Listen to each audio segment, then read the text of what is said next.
Well, tonight we've got Jurassic World Rebirth hitting Peacock. We've got Jurassic World and Park in theaters again. We've got some Evo 3 preview stuff happening, and there's some licensing news to discuss. All that and more. I am Brad Ghost, because it's October now, and this is Let's Talk Jurassic.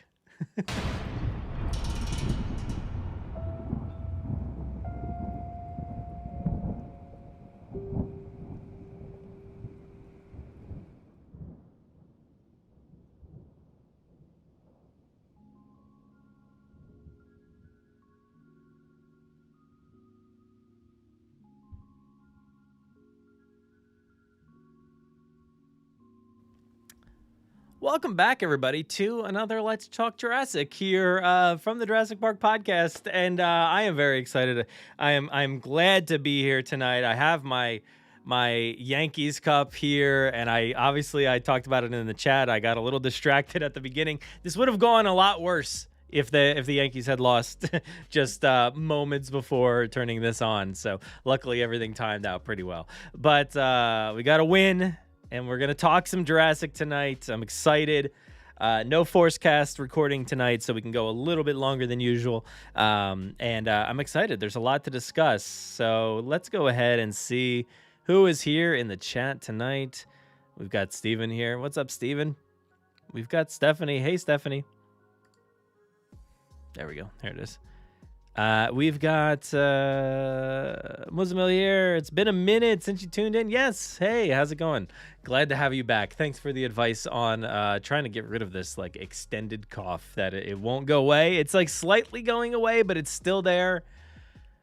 And yeah, and as far as like there's the cough, there's many like ongoing issues. I feel like over the past few weeks here, it's like I missed like a week because I was sick, and that was literally at the beginning of September. So it's legitimately been an entire month. Maybe I should see a doctor at this point. So there's the cough, but then there's also the internet issue. So hopefully everything's going okay tonight. Hopefully you all picking me up fine. Hopefully there's no lag or anything. We didn't fix anything. Nothing's changed since last week. We had a technician come out and check the internet and move around some stuff and test some stuff outside. And, so he made some adjustments, but ultimately it was like, we still need to get more stuff to get the internet down here better. I tested out one thing and I knocked over a bunch of my 3 3/4 inch Jurassic Park figures. I just noticed them again. That's why I started talking about this, because I noticed that they're all knocked over on my shelf, and I'm very annoyed about that. So it's grinding my gears at the moment, because I had to move my shelf to plug in something into my wall to attempt some crazy Ethernet plug situation. I don't know. It didn't work. It got worse signal than the Wi-Fi. So we're all over the place, but hopefully it should be maybe better next week. I don't even know if I'll be here next week. We'll see. It's the whole thing. But yes, I appreciate everybody sticking around through all of the thick and the thin here. Let's see who else is here. Steven says, win baseball game. Yes, we did. We did it personally. And Caleb's here. Yep. What's up, Caleb? Good to see you back here. And Steve's here. Hello, Steve. And and the Cubs lost. Ooh, ouch. They're facing I forget who they're San Diego, I think. Right? And we got a bunch of 1-1s at this point, right? So I forget what I guess tonight's hasn't happened yet. So we'll see. But I think all the other ones are all 1-1, right? But yeah, so Stephanie's been asking 100 times here, so let me go ahead and get to that. But what is my favorite dinosaur? So my favorite dinosaur is the Brachiosaurus. That's my typical answer there. I feel like the Brachiosaurus is just so sweet and such a kind dinosaur. It's just got a lovely face and a good smile. Something about it that I just really, really like. And because it was like not necessarily the first dinosaur you saw in Jurassic Park, but really the first, impactful moment with a dinosaur that you saw in Jurassic Park. But outside of that, I'd say Spinosaurus, fantastic. Probably it's neck and neck, to be honest, up there. Well, it's not really neck and neck because the Brachiosaurus got a 50-foot neck and Spino doesn't. So it's not necessarily neck and neck, but it's like a 1 and a 2, But I love the Spinosaurus. It's fantastic. It's one of my favorites of all time. And recently, I would say Therizinosaurus has really shot up there as well. So I put that in the 3 spot, at least for now. Therizinosaurus is pretty sick. I love that thing. And that's all due to Jurassic World Dominion, because otherwise I would have had no clue. I mean, I've seen it before, and I just I probably read about it. Because I actually did go back to old books and stuff that I had. I'm like, oh, there's a lot of stuff about this dinosaur here. But it didn't register for me until that movie. And then I was like, oh, dude, this thing's pretty sick. So I love the Therizinosaurus as well. But yeah, those are my top 3. Did I give you 3? I think. But yeah, that's it there. But let's see, anything else here? Yeah, and Jane Goodall died. That was sad. I did not get to look into that too much. I had a very busy day, but I did scroll by something very quickly, and I was like, registered very, very quickly, and I was like, that's a bummer, dude. So yeah, but where's Dawson? I don't know. I think probably at the creek. I'm gonna guess is at the creek. But otherwise, I have no clue. Yeah, well, I'm just full of terrible jokes tonight. I'm so sorry.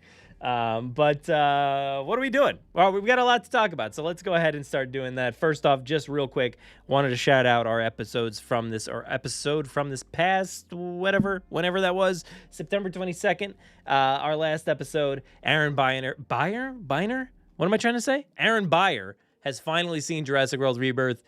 And we questioned whether he loved it or hated it. And it was a pretty fun episode. Well, not really, but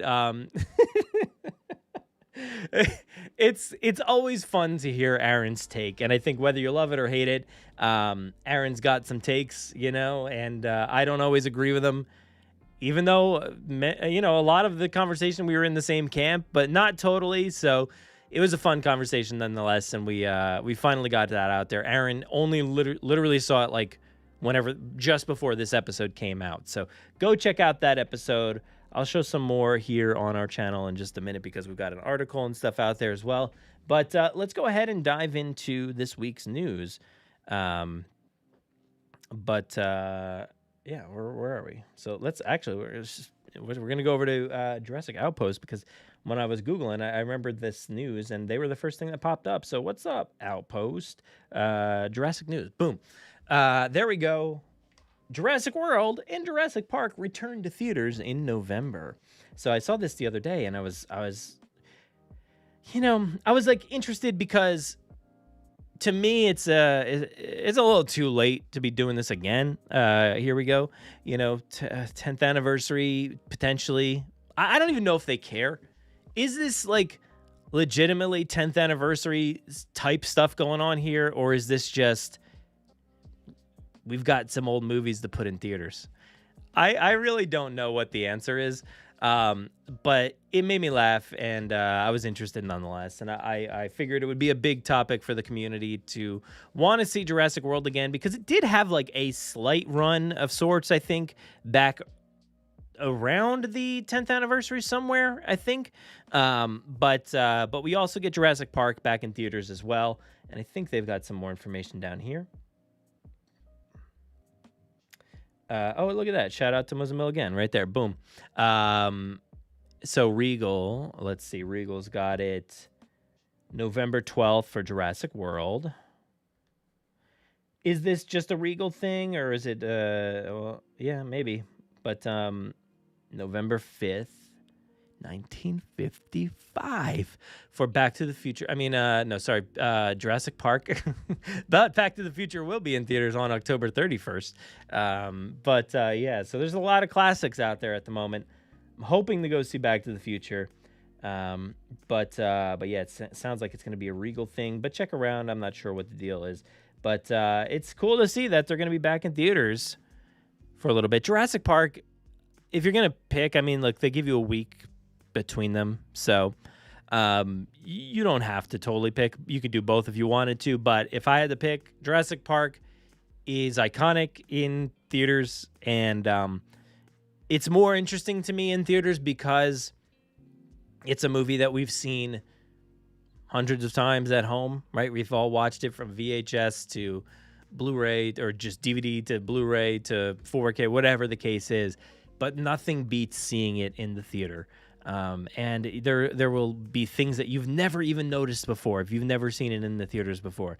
So it's pretty awesome, and I just love seeing that one in theaters. I've seen it a bunch of times in theaters in the past few years. So so there's that. And then Jurassic World as well. That will be nice because I don't think I've seen this in theaters since 2015. I really don't think I think it's been 10 years since I've actually seen this one in theaters. But, exciting nonetheless, because that was a whirlwind of a time, and it'll be nice to have that back in the theaters. I doubt we ever get the other two back in theaters. Even though it's been 10 years since Jurassic World, I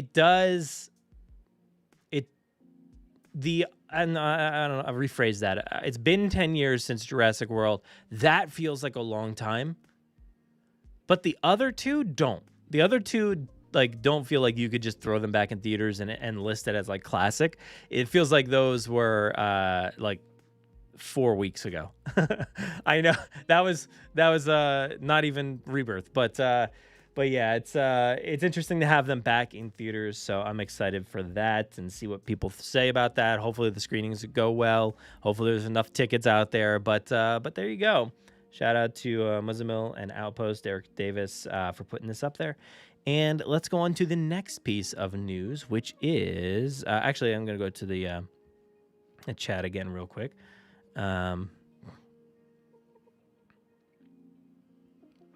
Stephanie says, what's your favorite Jurassic movie? Jurassic Park / The Lost World, neck and neck, we could say. And then, honestly, I think it's Dominion, Fallen Kingdom, Jurassic World Rebirth, and Jurassic Park 3. I think I got them all. Yeah. So that's the list right there. And Muzimo says it's part of classic lineup with Regal. I do hope they can expand to more theater chains as I'm closer to more AMCs. Yeah. Well, I'm closer to a Regal, but I'm not going there. Sorry. I'm not going there. It's not a good theater. And I know there are good Regals, but the one near me is not. So I end up driving 30 to an hour to go to. There's a few different, 3 different theaters I'll go to, and they're all AMCs, but they're all 30 to 50 to an hour away. So I won't go to the Regal that's legitimately 2 minutes from my house. But maybe for this, no, probably not. I wish there was a good Regal, because Regal does have very good theaters. They have the RPX. Is that right? I think they've got the RPX. But I have been to plenty good Regals, but not one around here anywhere, I think. But yeah, so I know Regal is good about those classic ones. Also, what is that chain considered? Or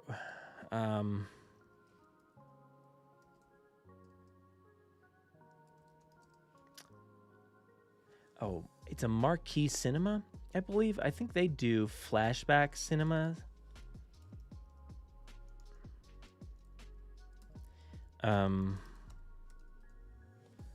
Yeah, Marquee Cinemas does a flashback thing as well, and it's usually pretty good. I've seen some stuff there. They've got, everybody's kind of doing Casper, so Casper's coming out, I think this weekend maybe, and I'm excited for that because that's the 30th anniversary of that, Back to the Future. But they don't really have anything else. They have Halloween, Phantom of the Opera, Tim Burton's Corpse Bride, Young Frankenstein, but no Jurassic on there, so it doesn't look like they're doing it. But look at Flashback Cinema over at Marquee Cinemas as well, if you're looking for old movies and stuff like that to go see.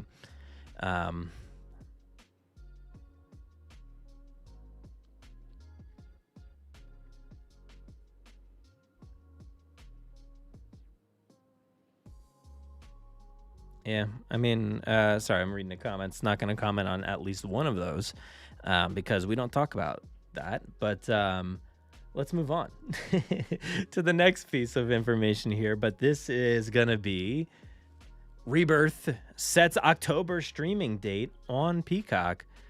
And this is great. Great news to hear here that Peacock will be having Jurassic World Rebirth on October 30th, just before Halloween there. Hey, movies, gotta tell you something. Stop doing stuff around Halloween. It's annoying. It's very annoying. Unless you're Halloween, it's like a Halloween movie. If you're showing Halloween, do it. That's fine. But don't put like Back to the Future on like the 31st or November 1st. It's too much. Back to the Future should have been earlier or November 5th. So I do see it's playing on November 5th, but yeah, just figure it out, movies. Don't make me pick and choose because I want to go to see you, but I also need to be doing Halloween stuff. All right. So back to the news. So yeah, October 30th, it's hitting Peacock, and that's exciting. So it's a streaming date, reps a 120 theatrical window. That's cool. And in fact, all the movies, is it all? Are you seriously doing all movies? Wow. Will be available to stream as of November 1st. Jurassic Park, Lost World, JP3, Jurassic World, Fallen Kingdom, Dominion, and Rebirth. So that's pretty cool. I'm sure they'll only have those all for like a limited amount of time. Maybe Rebirth will get a little bit extended, but in these days they're floating around everywhere. So, and what I hate about this is that you'll search the internet for some news or information about Jurassic, and some website will be like, major news for Jurassic fans. Alert, major news dropping.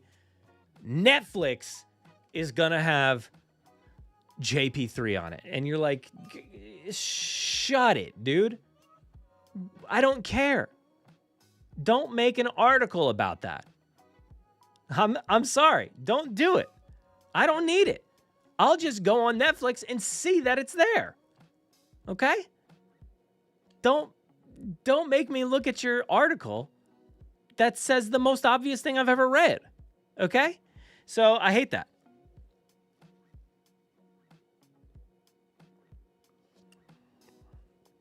No, and Scott, I will not find that out for you.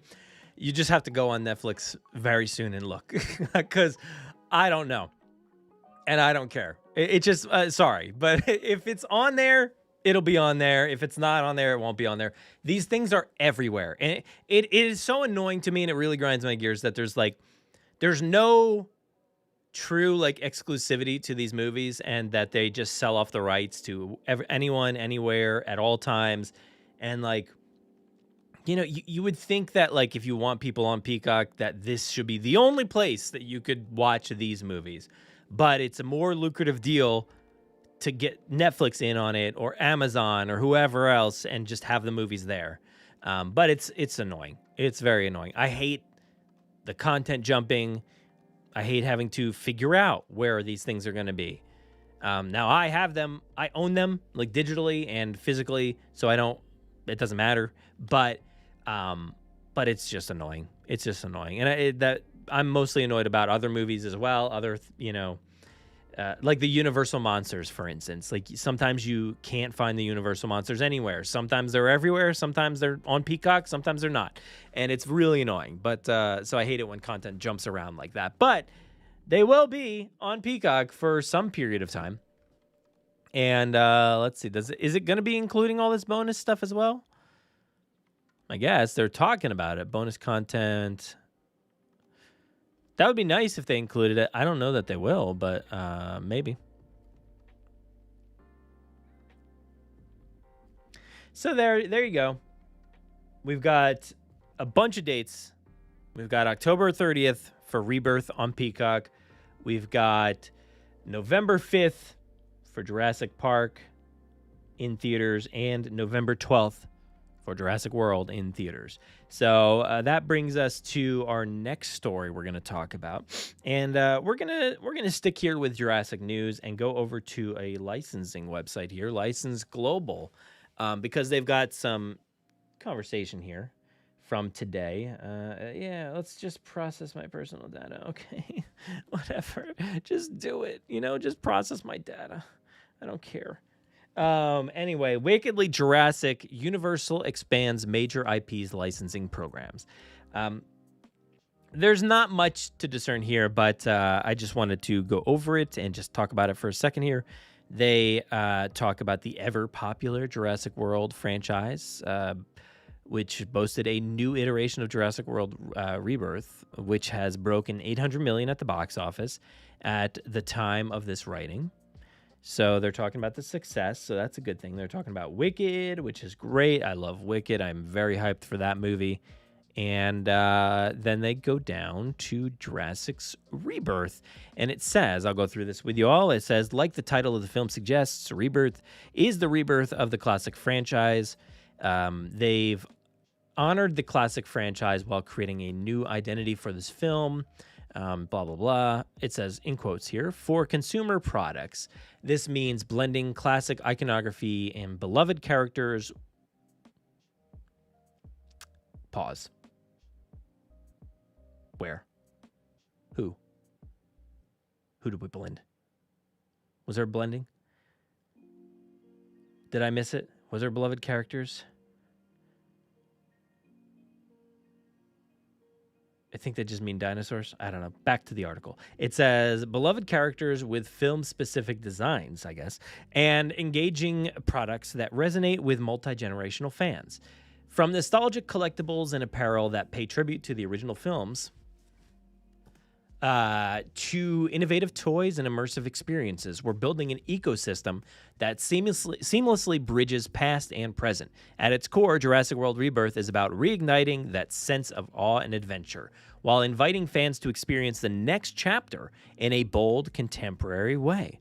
Our consumer products and retail campaigns are central to bringing that vision to life, expanding the franchise's reach and deepening its cultural relevance for years to come.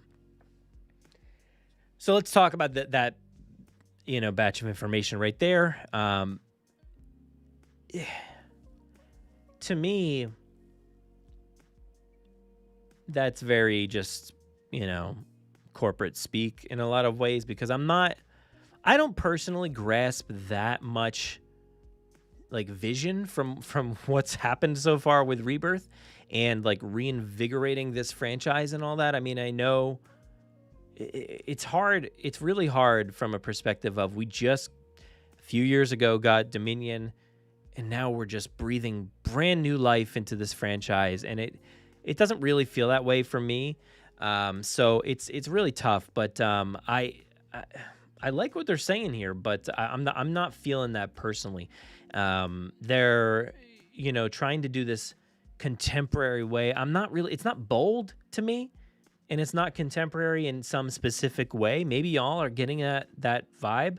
But I don't really understand where this boldness and contemporary vision comes from necessarily. But yeah, I'm not really sure about expanding the franchise's reach. We just made less money than, any of the recent movies. So we're not really deepening the reach. And I do feel like the impact, the cultural relevance of this movie, to me, and that's a personal statement, has been less, and it has not been as impactful as the previous three films before it. I think from a toy standpoint, from a merchandising standpoint, from shirts and other collectibles and things like that, I don't really feel like we've gotten that deep enrichment of the brand. It doesn't really feel that way to me. It feels like we're kind of there. It's losing touch a little bit with I don't know, just with what they're doing. I don't really see how that is branching out and developing this relevance for years to come. Maybe that's just me. Tell me if I'm wrong. Please do so. But yeah, I would love to know what y'all are thinking about that kind of statement there. And it says the cultural relevance has been apparent since 1993. Yes, we know.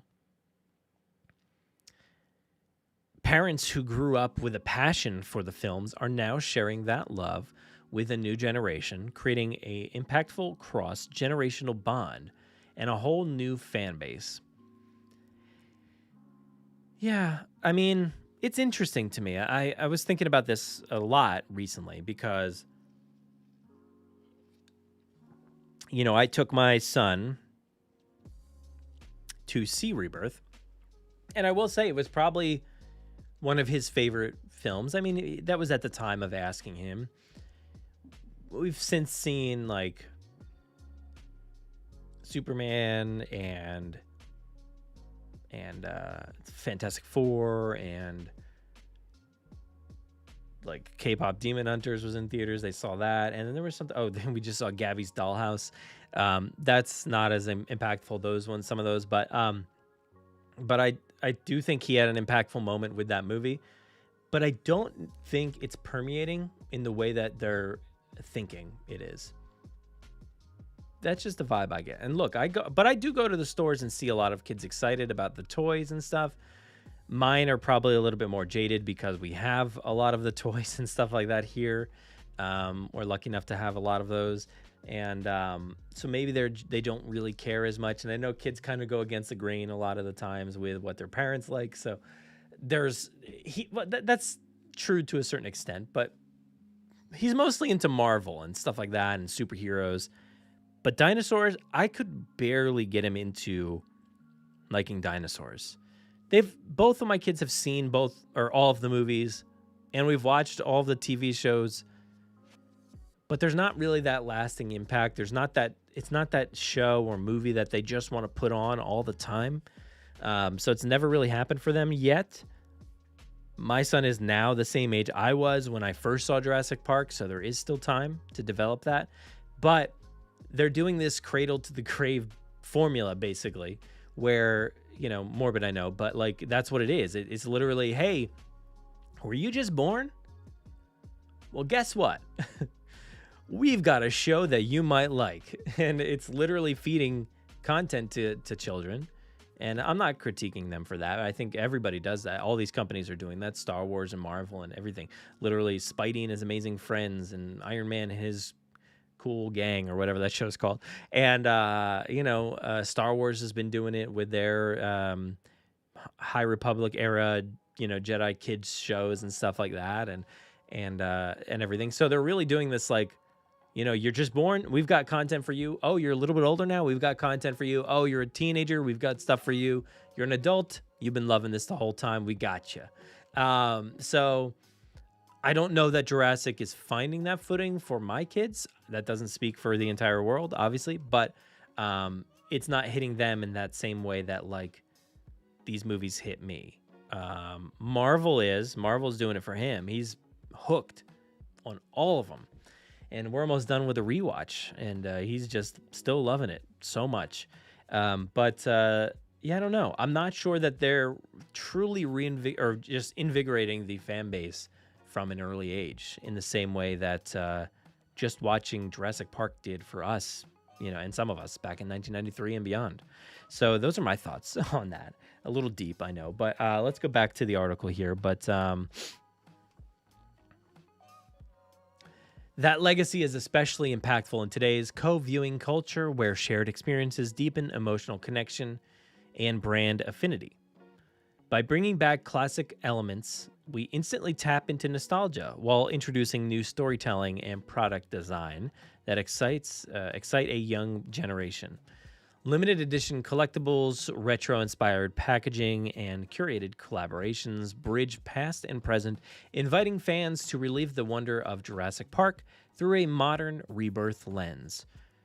Okay, I mean, some of that feels true. Some of that, some of the retro-inspired packaging. I do think it could go deeper than what they have been doing, but I will give them that. There is some of that stuff, some limited edition collectibles. I don't really feel like that's like a huge thing. I really do, like, it's the bare minimum, I think, of limited edition collectibles. Curated collaborations, bridge past and present. I don't know what that means, to be honest. I'm not getting that sense of these. I think Dominion did that more so than anything else. And I don't really feel like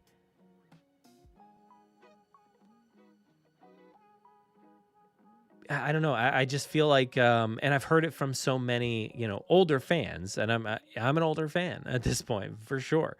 And I've heard it from a lot of people like myself who have loved a lot of these movies, that it's trying to tap into nostalgia, but not necessarily doing so in the correct way. And for me personally, it's doing it in a way that makes me upset. But I don't know that they're really leaning into the nostalgia in the right way. Or, I don't know. So for instance, my son doesn't really care about that, right? He has no nostalgia for Jurassic. So he just sees some fun product designs, I guess, that excite the younger generation. Sure. But I don't know. I can't wait to find out in a few years whether or not Rebirth resonates in that same way. But hopefully it does. And I don't think they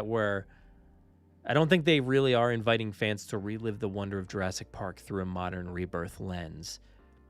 I think there were ways to do that.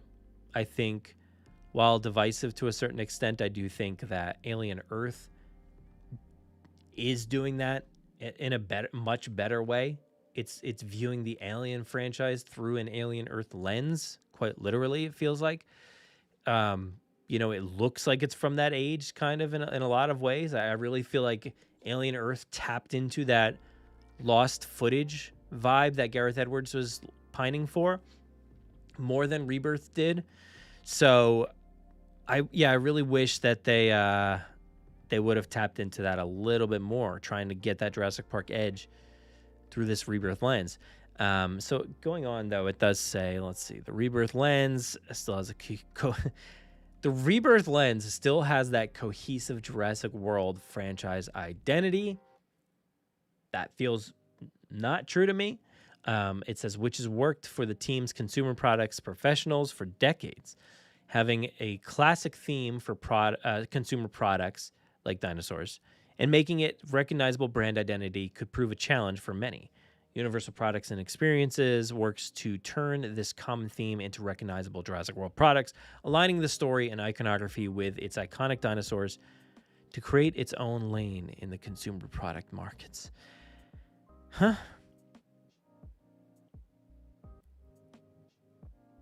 That's a lot. That's a lot of just kind of jumble there that doesn't necessarily mean much. They're basically taking this classic theme of dinosaurs and turning it into something that's iconic through the lens of Jurassic World. Okay, that's just what this franchise is. So yeah, but at the heart of our success is the exceptional collaboration between our best-in-class licensing partners and the creative expertise drawn from teams across the entire business. From day one, consumer products development is a strategic consideration, ensuring alignment between storytelling and product development from the ground up. Okay, I mean, sure. That checks out. Additionally, the franchise holds one of the most iconic logos in pop culture. Absolutely true. Instantly signaling authenticity and excitement from fans around the world. This combination of strategic foresight, creative excellence, and brand equity is what continues to drive Jurassic forward as a global multi-generational franchise. So yeah, I mean, that is 100% true, and I honestly don't think they're leaning enough into it. But I am kind of proud of Universal for leaning into that a little bit. With their marketing of their most recent movies. For a lot of the marketing, it's just been a Jurassic logo, whether it was in amber or just a kind of standard Jurassic logo for Rebirth. They've really been just leaning into that identity, and I love that. I think they could do that more, and I think that would be fantastic if they really wanted to just put that logo without Jurassic in the subtitle and stuff. I think that would be bold. And we'll see if that ever happens, but I don't know. But yeah, there's just kind of some regular stuff going on here. Nothing much more about Jurassic there, but I don't know what you all think about that. I just really wanted to kind of speak that out and just talk about it for a little bit because it was interesting to me what they're thinking about from their perspective. And I know, like I said, a lot of that is kind of just like internal, like, hey, this is what we're doing and this is how exciting it is. And obviously it's going to be very exciting speak and kind of just corporate speak like that. But I don't think it's on the mark with a lot of what we're seeing. So yeah, that's just my take. What do y'all think? I don't know. Muslim says, hopefully there's an uptick in Jurassic streaming metrics in November, the way that Chaos Theory, with the Chaos Theory finale not far away. Yeah, I'm very excited for Chaos Theory. I cannot wait.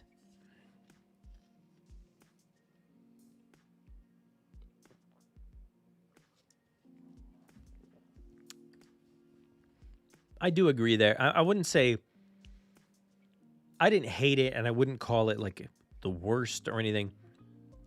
But I do think it's lower tier for sure.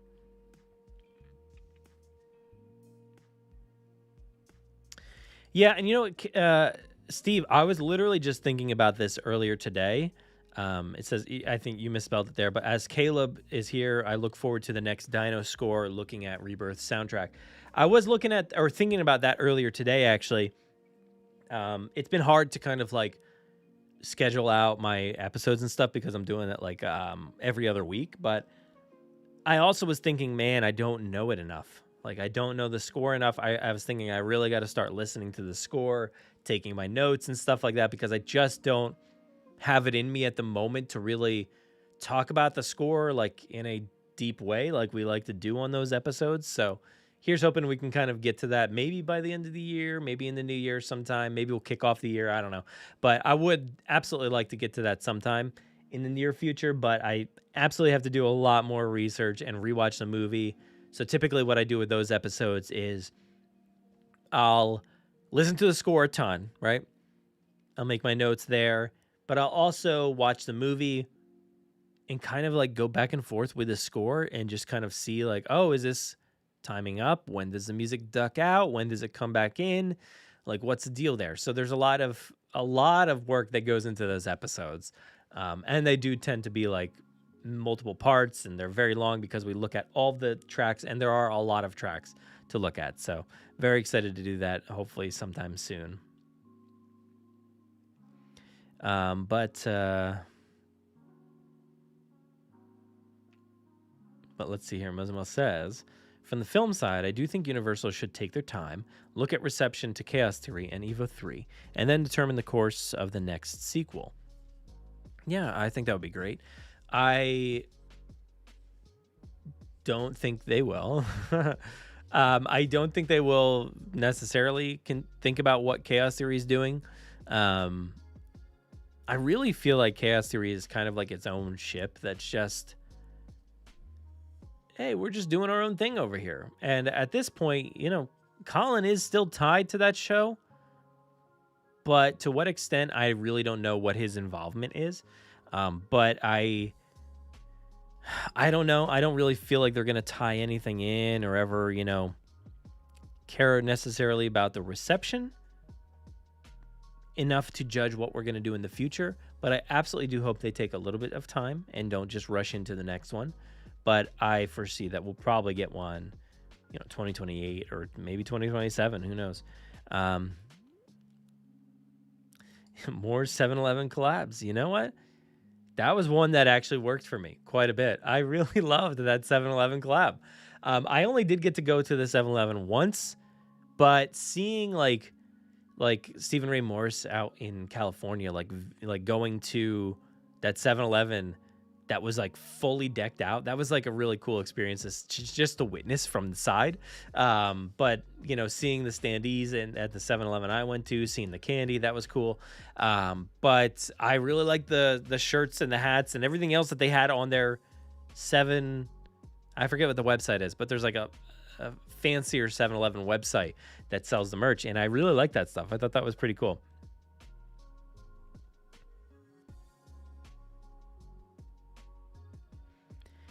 And Steve, hey, how's it going? Good to see you here.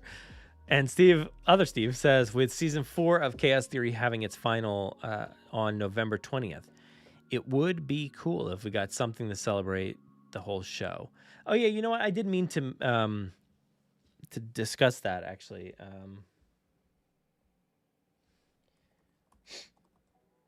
That was one I forgot to put to the notes, so I did not mention it at the beginning. But there is this that we can talk about real quick. Let's go over to this Chaos Theory. In our next bit of certainly planned news, Chaos Theory, the DreamWorks TV show, has posted this. We've been through a lot together. Now it's time to tell us what Jurassic World Chaos Theory has meant to you. Write a brief note, take a screenshot, and submit it to the link in our bio by October 6th at 9 a.m. Pacific Standard Time. And it says, calling all Cam fam, you've been with us through it all, from Isla Nublar to Italy and almost everywhere in between. The show has meant so much to so many people, and now it's time to share your story. Write a short note, 3 to 4 sentences maximum, about what the show has meant to you, whether it be characters and stories you've related to or memories you have made watching the show with friends or family. We want to hear about it all. Take a screenshot of your note and submit it by October 6th at 9 a.m. Pacific time. So there you go. Thank you. And this is a very sweet thing. I'm very excited about this. And yeah, the more like I see about, the trailer felt very final to me. I know it's the final season, but final for these characters in a big way. I don't know if we're ever going to get anything else in relation to these characters. So this feels very final, right? And especially this note here, like submit something to tell what this experience has meant to you. That feels like a big finality there. And I'm very sad. I'm very sad going into this. So I'll have to do that. I'll have to write in with a quick 3 to 4 sentences. You know me, not long-winded at all. I can definitely fit everything I have to say about Chaos Theory in 3 to 4 sentences. My 3 to 4 sentences will be, go check out my next live stream. It'll have everything I feel about Jurassic World Chaos Theory. And you can find that at JurassicParkPodcast.com. There you go. There's the 3 sentences for you. And now I'm like losing it here. But I'll try to do my best to fit it into 3 or 4 sentences. But that's going to be very, very tough because I feel like Chaos Theory has meant a lot to me personally. Just the fact that like myself and Tom Jurassic have really gotten the chance to do a lot of like cool stuff behind the scenes, to get to watch these shows a little bit early and to make content together. Like we work for a while, like together to get this stuff situated so we can like get you guys some good content and something to listen to while you're at work or, while you're mowing the grass or driving somewhere or whatever. So, and the fact that like, the one time it means a lot that like the one time a trailer came out that I had the chance I could only record in my car while Tom recorded the episode, and then to have one of the creators of this show, Scott Kramer, say like, oh, at least like you're not in the car this time or whatever. It was just like funny because like that's that's meaningful that him and his family have listened to the show. That's pretty important. And so I really appreciate Chaos Theory, Camp Cretaceous, everybody at DreamWorks. It's meant a lot to me, and I'm very excited to see the final episodes, but I'm very, very sad about that. And yeah, Steve, I was absolutely thinking about how long of a sentence I could do. I was very much in the middle of reading, write a short note. I was thinking, how many words can I put into one sentence?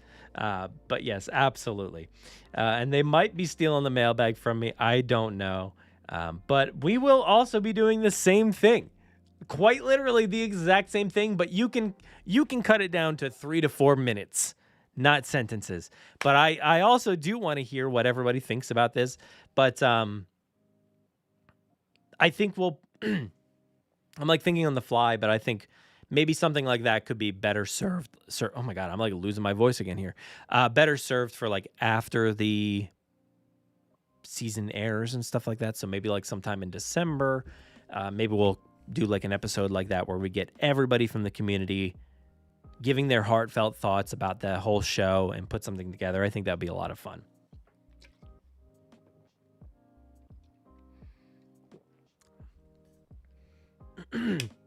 But Matthew here has said, any word, let me go back to it, hold on. Any word on Jurassic World 5? I heard 2028 most likely. Yeah, I mean, that's probable, I think, but no word yet. There's a lot of like articles out there that say like, which is, oh my God. I saw one the other day, which speaking of chaos theory, it was so annoying. And it's like the sequel to Jurassic World Rebirth. It's coming out soon. And you're like, what are you talking about? The sequel to Rebirth? It's not true at all. And it's literally talking about chaos theory. And you're like, oh, what are you talking about, dude? So that stuff bothers me. So there's a lot of like articles out there and like headlines and images. So don't believe any of those. But yeah, hopefully we hear something soon. I think maybe it would be probably nice to hear something at the end of October, like when Rebirth hits Peacock. I think that would be probably a good time to like put out a press release to say, hey, we're going to be doing another one.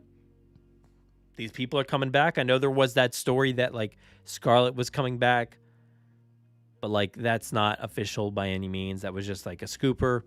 I feel like that was that, who was that? Daniel RPK or that other guy? I forget. Yeah, so don't believe any of that stuff just yet. There hasn't really been any official news. But yeah, Muslim, I am very excited to see what happens at New York Comic Con. I'm kind of bummed that I'm like, dude, I had the cable guy that came to our house.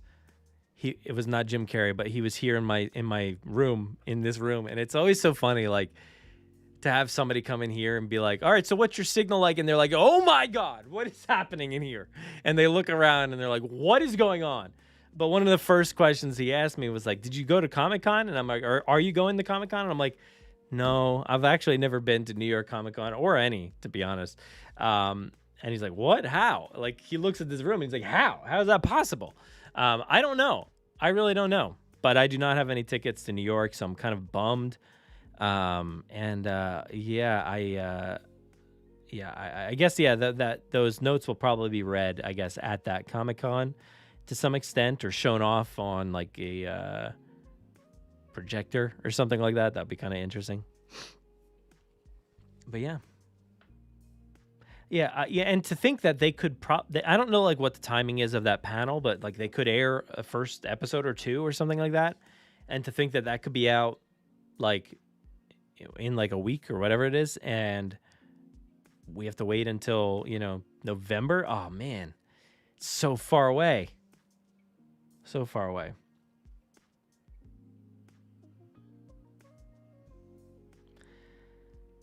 Yeah, let's see.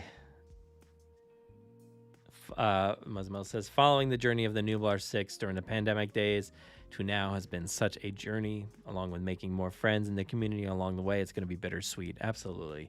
Yeah. And that's me like thinking about like, oh, this could be it's not the last time I'm ever going to make content with Tom, but like this could be the last time we do this.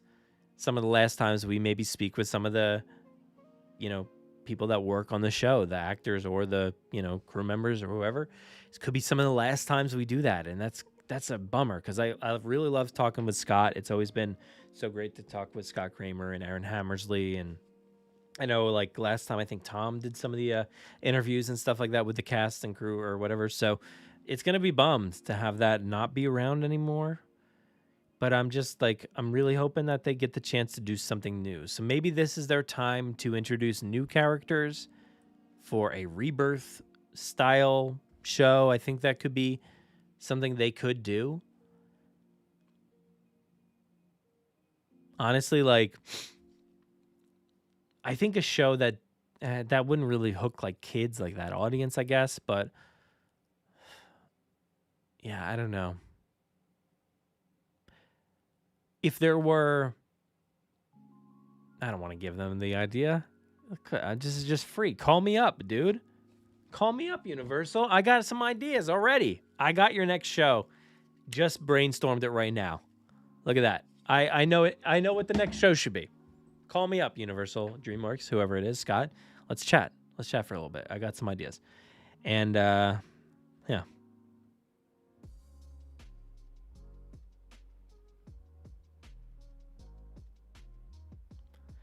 And it's been confirmed. No, I don't think that's been confirmed. And I don't think, when did Kenji give his blessing to go after Brooklyn? I don't feel like that was the thing. Did that happen? Did I miss that scenario? I don't remember that happening. I also don't understand why anybody cares about Brooklyn and Darius. That just never was a thing for me. That never felt like a thing to me.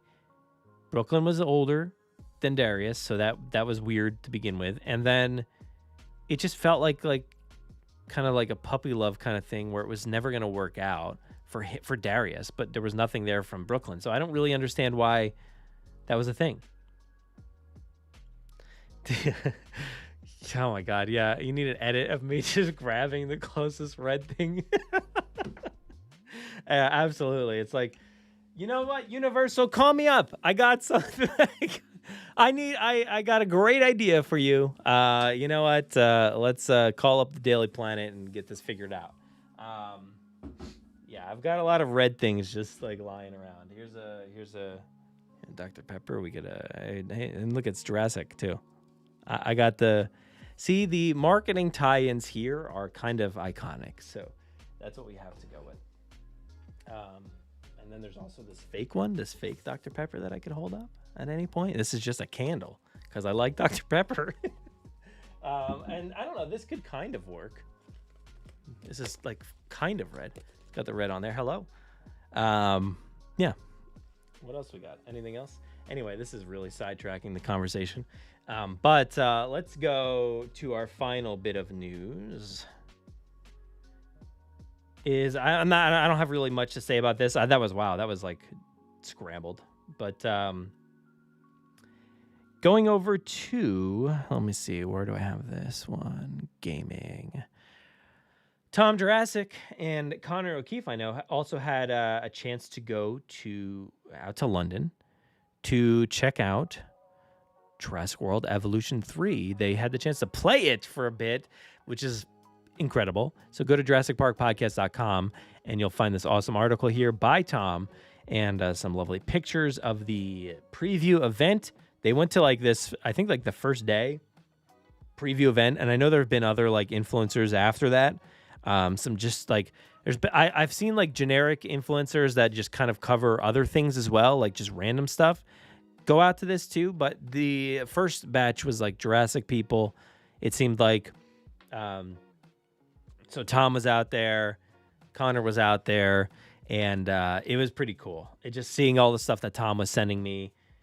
They apparently like took this building and decked it out to look like a what is this DIN? I don't even know what that is. Dinosaur Integration Network facility in London. So that looks pretty cool. But they decked it out to look pretty legit.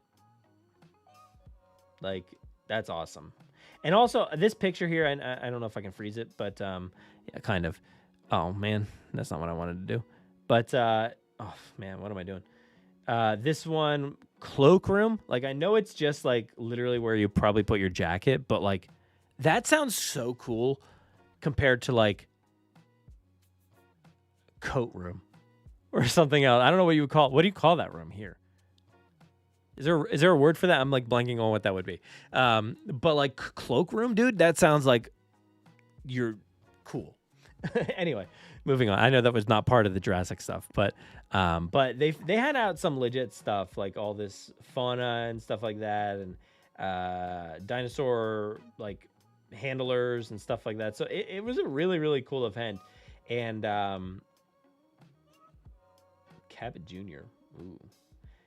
But there was a lot of footage. Tom put out a video that is 1 hour and 20 minutes. I haven't even watched this yet, but he it's on our channel. It's on this YouTube channel right now. And Tom like went and played this game, but also was thinking about content. That's how difficult it is to kind of be like a Jurassic person covering Jurassic stuff. Is you can't just go and have fun necessarily. You have to be thinking about, what can I do with this information? And it's like, that's what you have to go into that with that frame of mind. So Tom literally went into this event and he's like, how can I make a very sick video that like covers the entirety of this like playthrough and showcases the game in a very like professional way? And I'm just blown away. Tom does incredible work. So please go check out this video. It's an hour and 20 minutes long. And you do get some like playthrough stuff as well. And yeah, I'm actually like, the more I see from this game, the more I'm getting hyped. So I'll probably try to play this October 21st. It's coming out pretty soon. But yeah, I'm very excited about that. So I just wanted to talk about that real quick. And also, if you go over to, where was that? Let me go back here for a second. But if you go back to our,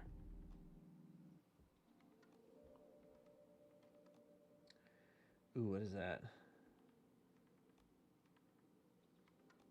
And I literally just went to, hey, there you are again. Musmo, you just rate, you're everywhere.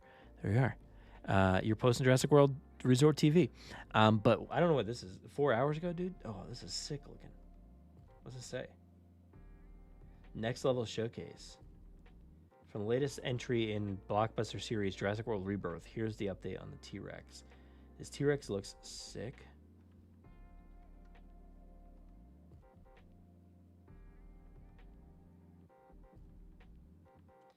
Man, it looks good.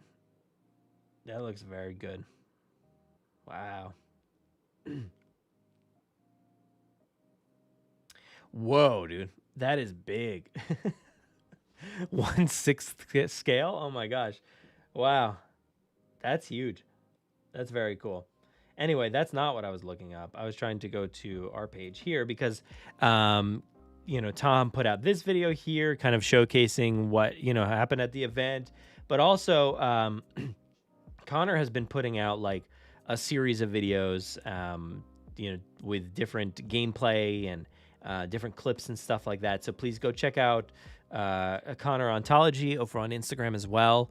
And he's been tagging me in them, so they're going straight to our page. But go follow Tom, go follow Connor. They've got some great content in regards to this game. And yeah, there's a lot there to discover. So please go check out that and go to JurassicParkPodcast.com and find that article from Tom. There's a lot there. What's up, Nikolai? How's it going? Yes, Tom crushed it with the cinematics.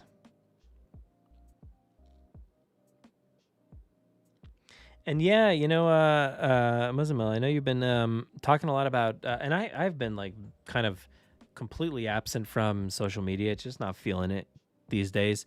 I don't even like have the interest to post anything at all, ever really. I posted like, hey, we're doing this live stream, but I think that's about it. And you've been bugging Netflix House to have something for Chaos Theory. So I did see some of those posts that you put up about that when it opens in Philly next month. But one can hope that would be fantastic if they could. I'm sure it'll be very chaotic there in general, but then that's not a tease. But like I'm sure it'll be a lot of chaos there. But yes, Tom is amazing.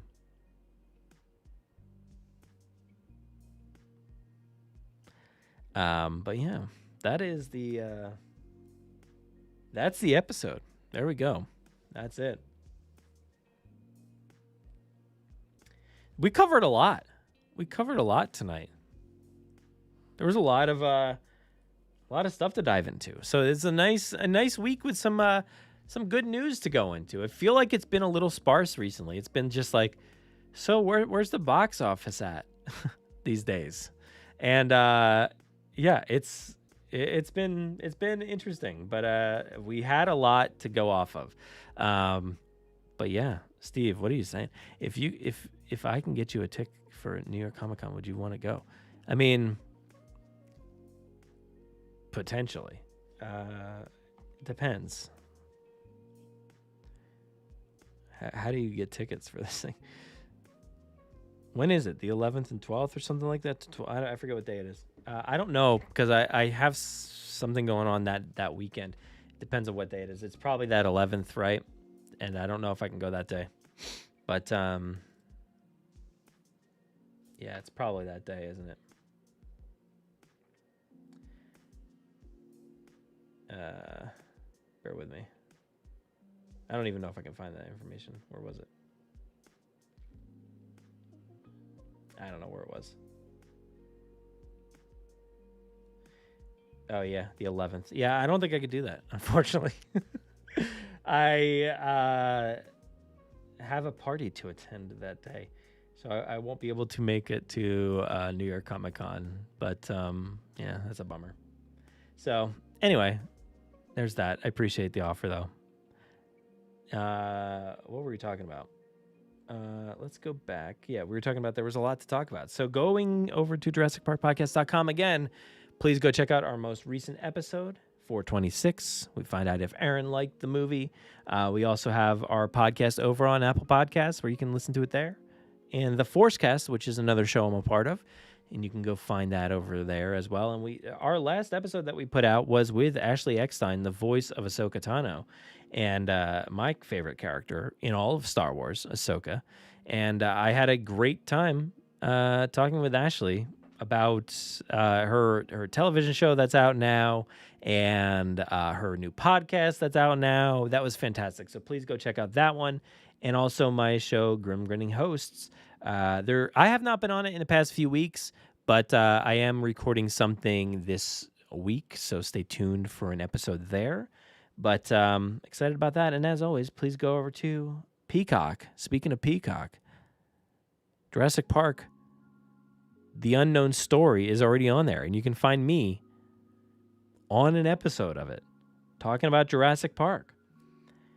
I probably could have been on this Raiders of the Lost Ark one. I probably could have been on this Fast and Furious one because I like all those things quite a bit. Is there's no Back to the Future one? Dude, I absolutely could have been on that one. But I am on this Jurassic Park one, so go check it out. But yes, please go follow us on some pages, I guess. I don't really, like I said before, haven't been really using them too much, but I have been over on Letterboxd, so go check me out over there. That's like the only place I'm like really posting because I want to keep my movie stuff going as much as possible. I've been like toying with so many different ideas for like a what do you call it? I don't even know what it's called anymore. Oh, newsletter. Because I do the newsletters sometimes, rarely. But I've been toying with a few different ideas, but I can't find a hook. So I've been waiting. But I've been wanting to post. I should probably just post some random stuff, to tide people over. But I haven't really done that.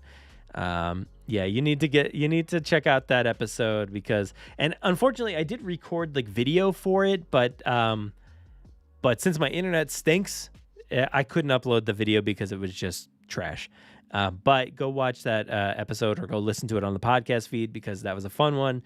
And yeah, Muzimo wanted to try to go too, but you'll be busy then as well. Dang. Oh yeah, wait, we did discuss that. Why was that not on there? I thought I reloaded it. Oh yeah, there it is. Thank you for that.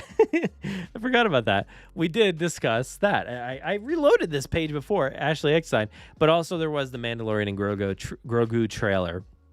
We talked all about that. I was like, dude, there's no way that Ashley episode was the last time we recorded. And Steve, you were right. So there you go. That was 3 days ago, apparently, that was uploaded. But we are not recording. I don't know if we'll record this week or not. It's kind of like that one, just kind of like hit or miss. We'll get to it when we can. We're not very fussed about it. We'll get some content out when we can, and especially I know there was a trailer and some other stuff, but it's kind of a lull, so we can kind of chill for a little bit. But that's all the stuff. Appreciate it. It's been a fun conversation tonight. We had a little bit of extra time, and make sure to share this around. Hit that notification bell so you know when we're going live, especially with Evolution 3 coming up. Who knows what's going to go on there, if we'll get a chance to stream or do anything there. But I appreciate you all being here tonight. Be sure to find a new episode this week on the feed with Talk Jurassic. We're going to be talking about Evo 3. We're going to be talking about Chaos Theory. And we're going to be talking about Rebirth. So you'll get to hear if Tom liked Rebirth or not. And you'll get to hear thoughts about that event that Tom went to for Evolution 3 and Chaos Theory, kind of summing up our thoughts before heading into that season as well. So a lot coming up on the next episode of the Jurassic Park podcast. So check that out soon. But I appreciate you all. Thank you so much for watching this. Stay safe, be kind, and as always, enjoy, everybody. Have a good night.